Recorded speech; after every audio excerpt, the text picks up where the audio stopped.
비상계엄 선포한 2024년 12월 3일 오전 10시에 국무회의가 정상적으로 개최가 됐었죠. 해제 국무회의. 12월 3일 비상계엄 선포 당일 오전 10시에 51회 국무회의가 열렸었잖아요. 아, 예. 네. 세종시에서 열렸어요. 예. 증인께서 주재를 하셨잖아요. 예, 예. 그날 국무회의에서 뭔가 이대로면 나라가 국정이 마비된다 이런 얘기가 혹시 국무위원들 사이에 논의된 게 있었나요? 그때 그러한 차원의 얘기보다는 일반적으로 우리 그런 얘기가 있었던 건 아니고 정상적으로 진행된 통상적인 그렇습니다. 국무회의였던 거죠. 그때 증인께서 그 국무회에서 이런 말씀을 하셨더라고요. 내년도 예산안이 하루라도 빨리 여야 간 합의를 거쳐 처리될 수 있도록 국회 초당적 협력을 다시 한번 당부드린다. 이런 말 기억하시죠? 예, 그렇습니다. 국회의장도 바로 전날에 예산안을 12월 10일까지 여야 간에 합의해서 좀 처리할 수 있도록 해달라 이렇게 말씀하셨잖아요. 네. 근데 증인이 이제 오전 10시에 국무회의에서 12월 3일 날 오전 10시에서 국무회의에서 예산안에 대해 국회가 초당적 협력을 해달라 이렇게 얘기를 하고 피청구인이 그로부터 12시간 뒤에 대국민 담화문에서 예산 폭거는 한마디로 대한민국 국가재정을 농락하는 거다. 지금 우리 국회가 범죄자 집단의 소굴이 됐다 하면서 비상계엄을 선포하셨거든요.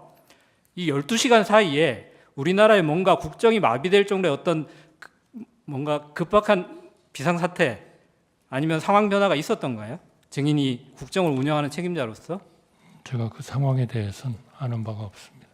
특별한 상황 변화는 없었다는 증인이 생각하기에는 그렇게 이해를 하면 되겠죠. 제가 뭐라고 답변할 수 있는 그런 상황이 아니라고 알겠습니다. 생각합니다. 피청구인은 보면 그 비상계엄 선포 담화문에서 국회를 지칭해서 여러 가지 표현을 사용하시는데요. 범죄자 집단의 소굴, 자유민주주의 체제를 붕괴시키는 괴물, 종북 반국가 세력, 폐악질을 일삼은 망국의 원흉 이런 표현을 쓰셨는데 반면에 증인은 여야 간의 협치를 굉장히 강조하시는 것 같아요. 그런데 비상계엄 선포 이전에 피청구인이 증인한테 국회에 대해서 이렇게 좀 표현하신 적이 있으신가요? 그런 표현을 정확하게 네. 말씀하신 것은 제가 기억하지 못합니다. 네, 회의석상에 이렇게 개인적으로 만나실 때도 기억하신 적은 없으시잖아요. 그렇죠? 그런데 그러나 국정에 대한 걱정, 네. 좌절 그런 것들은 걱정을 하셨던 거지 국회를 이렇게 표현하지는 않으셨다는 거잖아요. 그런데 이런 국회가 반국가 세력이라고 하는 담화문의 비상계엄 선포 담화문의 내용에 대해서 증인께서는 좀 동의를 하시나요?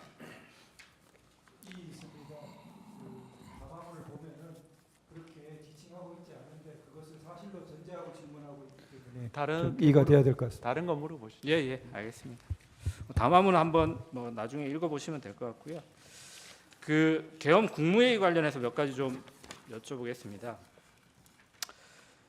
그 피청구인께서는 이 사건에서도 답변서에서도 그렇고 12월 10일자 담화문에서도 비상계엄은 국민들에게 거대 야당의 반국가적 폐악을 알려서 이를 멈추도록 경고하는 것이다. 그리고 이 재판소에서도 좀 전에도 질문을 하셨지만 국민들은 이 사건 비상계엄을 계몽력이라고 이해하고 있다 이렇게 말씀을 하시는데 증인은 대통령이 이 헌법 77조에 따라서 행사하는 비상계엄을 경고용이나 국민 계몽용으로 이렇게 사용할 수 있다고 이렇게 알고 계신가요?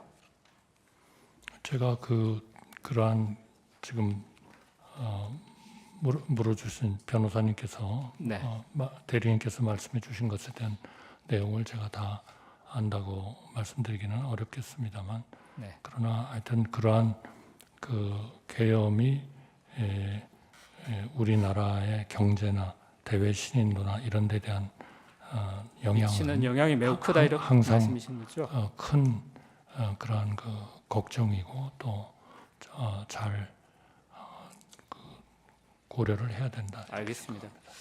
그러면 피청구인이 이 본 재판에서도 비상계엄 선포 후에 반나절 이내에 비상계엄 해제가 될 걸로 예상했다 이런 말씀도 하시거든요. 혹시 그 12월 3일 날 비상계엄 선포 전에 그 대적견실 회의라고 할지 간담회라고 할지 그 자리에서 피청구인이 국무위원이나 혹은 증인에게 이 비상계엄을 선포하지만 반나절이면 해제될 것이다 이런 말을 하신 적이 있나요?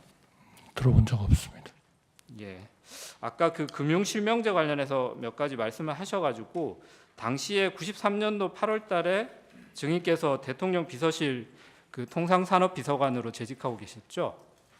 네. 네, 그때 국가기록원 소장 자료를 보니까 그 재무부가 93년도 8월 12일 날 긴급 재정경제명령 의안을 제출하면서 의안 번호가 391호로 부여가 됐는데요. 이번 비상계엄은 의안 번호가 따로 부여되지도 않았죠. 네, 배부되지 않은 것으로 알고 있습니다. 예, 의안 번호가 부여되지 않았다는 말씀이시죠. 근데 긴급 재정경제명령하고 비상계엄이 이제 헌법상 요건은 조금 다른데 긴급 재정경제명령도 대통령은 지체 없이 국회에 보고해서 승인을 받아야 된다. 그리고 비상계엄도 대통령은 지체 없이 국회에 통고해야 한다. 이렇게 헌법에 76조, 77조가 규정돼 있는데요. 개헌법에도 국회가 폐회 중일 때는 대통령이 지체 없이 국회에 집회를 요구해야 된다. 이렇게 되어 있거든요. 혹시 이거 알고 계신가요? 비상계엄을 선포하고 나면 국회가 만약 폐회 중이면 국회 집회를 요구해야 된다. 그래서 비상계엄 해제를 할지를 국회가 판단하도록 빠르게 요구해야 된다. 이런 취지이거든요. 알고 계신가요? 네, 그때는 몰랐고요. 지금은 알고 계시죠? 사고적으로. 네. 근데 그래서 이제 93년도 8월 12일에도 김영삼 대통령이 담화문을 발표하면서 금융실명제에 대해서 대통령의 긴급명령을 심의하기 위해서 임시국회 소집을 요청한다. 이렇게 공식적으로 얘기를 하거든요. 근데 피청구인이 이번 비상계엄 선포 담화문에는 이런 뭐 국회에 대해서 소집을 해달라, 우리가 그 비상계엄 선포를 하니까 여기에 대해서 국회가 좀 판단해 달라 이런 내용은 없었던 건 알고 계시죠? 제가 정확히 알지 못합니다. 담화문 내용이 기억이 정확히 안 나시나요? 네. 비상계엄 선포 네. 담화문. 네, 그런 내용이 없었는데 담화문에서 요청하진 않지 않았나 싶습니다. 네. 그러면 당연히 비상계엄 선포 전 아까 그 간담회에서도 따로 뭐 국회 비상계엄 선포 사실을 통고해야 된다. 그래서 국회 회의 소집을 요구해라 이런 지시를 하거나 뭐 얘기를 하신 사실도 없으시겠네요, 피청구인이? 저는 그 지시를 받은 바가 없습니다. 예, 알겠습니다. 그 비상계엄 선포 다음 날 2024년 12월 4일에 오후에 피청구인이 증인하고 한동훈 국민의힘 대표 등과 이제 대통령실에서 후속 대책을 논의했다는 보도가 있었는데요. 그때 참석하셨잖아요. 네. 뭐 여러분들이 가셨던 것 같은데 보도에 따르면 진지하게 현 상황에 대해 논의했으며 견해차가 드러나지 않았다 이렇게 보도가 됐는데 혹시 이 견해차라고 하는 것이 비상계엄 선포가 위헌위법하다 이거에 대해서 서로 견해차가 없었다는 것인가요? 증인도 이 비상계엄 선포는 정당하다 이렇게 동의하셨다는 건가요? 비상계엄의 어떤 위법, 위헌 이런 논의는 저는 없었던 것으로 기억합니다. 그러면 이후에 어떻게 할 것인가를 논의하셨다는 거죠? 국정 안정 네. 뭐 이런 쪽이 중심. 알겠습니다. 그날 이제 한동훈 대표가 최근 출간한 책에서 12월 4일 날 그 피청구인과 또 증인과 만난 자리에서 피청구인이 한동훈 대표에게 국회 해산도 할 수 있었는데 국회 해산을 하지 않았다 이렇게 말씀을 하셨다고 해요. 근데 피청구인이 당시에 그 모임에서 내가 비상계엄 선포 후에 국회 해산을 할 수 있었는데 안 했다 이런 말씀 들은 기억이 있나요? 없습니다. 한동훈 대표가 같은 책에서 그런 얘기도 하는데요. 당시 한동훈 대표가 피청구인한테 왜 나를 체포하려고 했냐 이렇게 물어보니까 피청구인이 만약 정치인 체포를 하려 했으면 방첩사령부를 동원했을 텐데 이번 계엄에서 방첩사를 동원하지 않았다 이렇게 말했다고 이제 책에서 썼다고 하시는데요. 그런 발언도 혹시 들으신 적 있으신가요? 제가 기억을 못합니다. 알겠습니다. 그 증인이 2024년 12월 11일 국민께 드리는 말씀에서 증인께서는 비상계엄 선포에 일관되게 반대했지만 막지 못했다. 그래서 깊이 자책하고 있다라고 했는데 비상계엄 선포 후에도 피청구인이 탄핵되기 전까지는 뭐 많은 시간이 있었잖아요. 그 시간 동안 피청구인한테 비상계엄 선포가 좀 잘못됐다 이런 내용에 대해서 정식으로 좀 의견을 말씀드린 적이 있으신가요? 이미 해제가 됐기 때문에 네. 그러한 논의는 많이 하지 않았습니다. 아예 논의 자체를 안 하셨다는 건가요? 그때의 가장 중요한 거는 어떻게 하면 수습을 할 건가 재정, 이런 문제였다는 거죠. 경제 이런 알겠습니다. 쪽에 그러면 수습을 할 거냐. 증인이 어제 열린 증인에 대한 그 탄핵 심판 변론기일에서도 비상계엄 선포 당시 피청구인을 설득하지 못해서 국민들한테 송구하다 이런 말씀도 하셨는데요. 증인이 생각하기에 당시에 피청구인을 좀 설득하지 못한 이유가 어떤 거라고 생각하시나요? 글쎄요, 대통령에 대한 그런 그 소위 나라를 구해야겠다는 그 의지 이런 것들이 결국 강했기 때문에 설득하지 못했다. 우리가 설득을 못한 거 아닌가 그렇게 생각합니다. 근데 이제 피청구인은 증인께서는 이제 비상계엄이 뭐 절차적 실체적 흥결이 있다 이런 정도의 표현을 하시면서 그 당시에 반대했다고 하시는데 피청구인은 그 이후에도 그렇고 이 법정에서도 그렇고 여전히 이제 야당의 폐악질로 국정이 마비가 돼서 비상계엄 선포한 행위가 정당하다 이렇게 주장을 하고 계시는데 증인이 이런 피청구인의 입장에 대해서 향후에 이렇게 다시 동일한 방법으로 설득이 가능하실까요? 그 문제에 대해서는 제가 뭐 좀 답변 드리는 게 적절하지 않을 것 같습니다. 네, 알겠습니다. 제가 예산 관련해서 아까 증인이 말씀하신 부분이 있어서 지난번 그 경제수석 나오셨을 때도 동일한 말씀하셔서 제가 좀 놀랐는데요. 그 아까 원전 생태계 예산이 야당이 삭감을 했다. 이거 누구한테 보고를 받으신 걸까요? 제가 지금 두 가지를 네. 말씀을 드린 겁니다. 그러니까 그 차세대 네. 원전 개발 관련 예산 알겠습니다. 그리고 그러면 제가 원전 생태계 지원 예산 지난번에 그 산자부 장관이 국회 산자위에 2024년 12월 19일 출석해서 한 내용에 대해서 그 경제수석에도 말씀을 드렸는데 당시에 산자부 장관이 국회에 나와서 야당이 원전 생태계 지원 예산을 삭감하고 체코 원전 수출 지원 예산은 무려 90%를 깎아버렸다 이렇게 담화문에 12.12 담화문에 기재되어 있는데 산자부 장관이 이에 대해서 산업부의 원전 관련된 예산은 4,887억 그대로 있다. 대통령의 담화문 내용은 잘못된 것이다. 라고 이렇게 발언한 내용은 알고 계신가요? 뭐 제가 알고 있지 못합니다. 네, 이 부분은 좀 확인을 해주셔야 될 것 그러나 같고요. 요 부분은 네.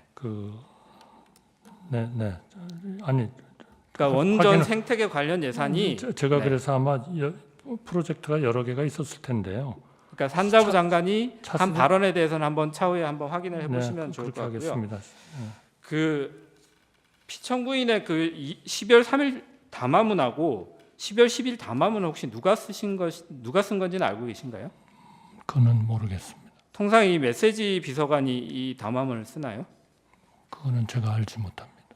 아니 왜냐하면 이 지금 담화문에 있는 여러 가지 예산 삭감과 관련된 내용이나 간첩법 개정에 관련된 내용이나 국가보안법 이번 22대 국회에서는 국가보안법 관련된 개정 법률안은 하나도 나온 것이 없거든요. 근데 폐지까지 시도하고 있다. 이런 잘못된 팩트에 기반한 담화문들이 대통령의 담화에서 계속 반복되는데 이 부분에 대해서 증인께서도 대통령 권한대행을 얼마 동안 하셨잖아요.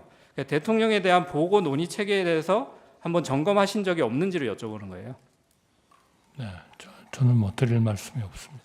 알겠습니다. 그러면 증인께서 노무현 정부 시절에도 국무총리를 하셨고 뭐 경제부총리도 하셨는데 그때는 야당이 지금과 달리 굉장히 협력적이었던 건가요? 정치적 상황은 엄청 달랐다. 저는 그렇게 느낍니다. 근데 그때도 여소야대 상황이 있었고 마지막 증인이 국무총리를 하실 때도 거부권 2번 행사하셨잖아요. 제가 그걸 지금은 기억을 기억 못 못하겠습니다. 하시나요? 근데 그때는 비상계엄을 하지 않으셨는데 지금은 비상계엄을 한 거에 대해서 따로 하실 말씀이 있으실까요? 그러나 하여튼 그때는 국민연금 개정안까지 여야 합의로 통과가 됐고요. 그다음에 그 사학법 굉장히 알겠습니다. 아주 오랜 네, 동안 어려운 과제였지만 그것도 여야 합의로 알겠습니다. 통과를 시켰습니다. 정치적인 상황은 훨씬 더 양극화되지 않았다. 네, 저는 증인. 그렇게 생각합니다.